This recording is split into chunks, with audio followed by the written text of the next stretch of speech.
This fortitude budget will be funded out of past reserves. This is a second draw on past reserves this financial year.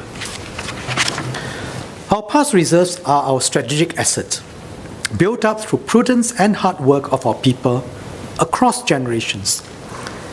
The government has always upheld the principle that our past reserves are to be used only in exceptional circumstances. For the Unity, Resilience and Solidarity budgets, we used up almost all our accumulated surpluses since the start of this term of government. But what we need to deal effectively with COVID-19 has grown so much that we have no choice but to draw on past reserves. In our fight against COVID-19, our past reserves have been critical in enabling us to respond comprehensively and robustly to the situation at hand. We will have to deploy it in a deliberate manner and at decisive moments in this battle against COVID-19. In the earlier Resilience and Solidarity budgets, the President gave approval to draw up to $21 billion from our past reserves.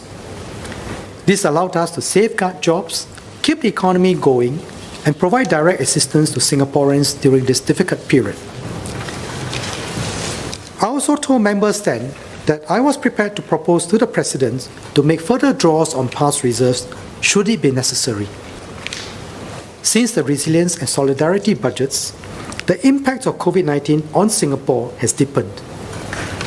Lives and livelihoods are at stake, and we are moving to secure our future. After a challenging circuit breaker period, we are now preparing to reopen our economy. To do so in a safe and calibrated manner and to continue to support our people, we are proposing a further draw on our past reserves.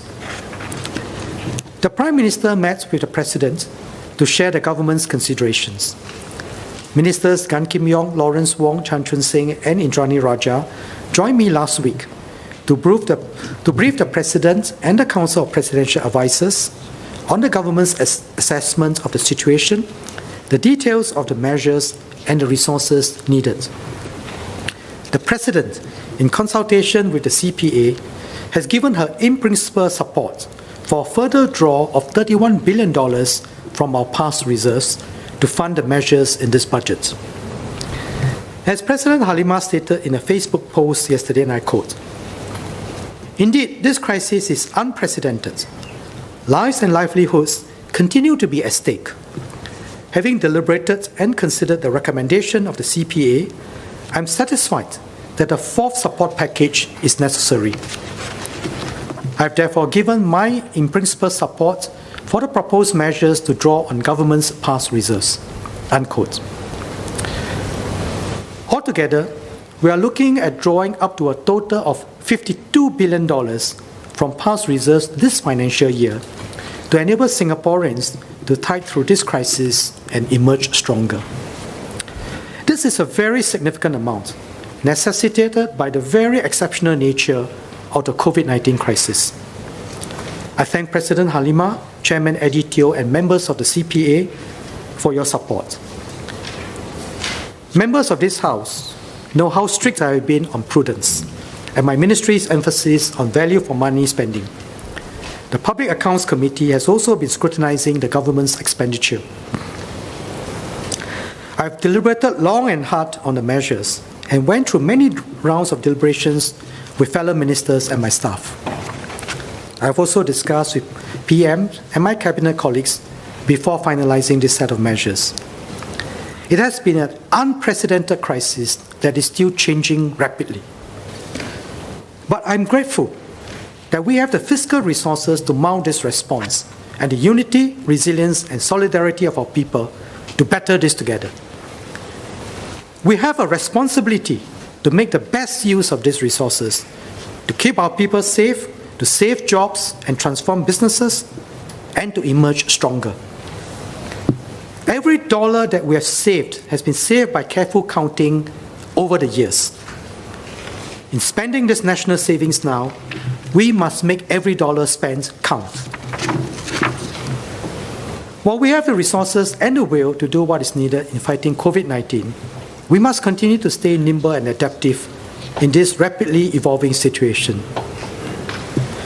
We are dealing, as many have said, with a very smart and agile virus. Now, to cater for urgent and unforeseen expenditure needs, which have yet to be provided for under the Supply Act, the Constitution provides for Parliament to create contingencies funds. Each year in our annual budget, we set aside a total of $3 billion as a buffer in the contingencies fund and the development contingencies fund. With COVID-19, we are facing unprecedented levels of uncertainty. It is uncertain how the pandemic will evolve, if there will be a second or even third wave, and if and when vaccines will be available. The uncertainty on the medical front is fueling the uncertainty in the global economy. Members will appreciate that within less than 4 months, we are deploying 4 budgets to protect Singapore and Singaporeans. To meet this unprecedented level of uncertainty, we'll set aside a larger sum in the contingencies funds so that we can respond to urgent and unforeseen needs swiftly. Having briefed Cabinet, the President and the CPA, I will set aside an additional $13 billion in the contingencies funds. This will allow the government to respond quickly to any unforeseeable developments arising from COVID-19. This could include public health or fiscal measures that have to be put in place quickly if the medical or economic situation deteriorates. We'll do our best to avoid this, but we must be prepared for any eventuality. The use of the contingencies fund is subject to proper governance and accountability. Under the Constitution, the Minister for Finance may make advances from the contingencies funds if the Minister is satisfied that there is an urgent and unforeseen need for the expenditure and the President concurs with the making of such advances. Thereafter, the amount advanced shall be included in a supplementary supply bill or final supply bill, which will be presented to and voted on by Parliament as soon as practicable. This approach is appropriate and prudent, given the fluid situation which may require government to act swiftly in the coming months.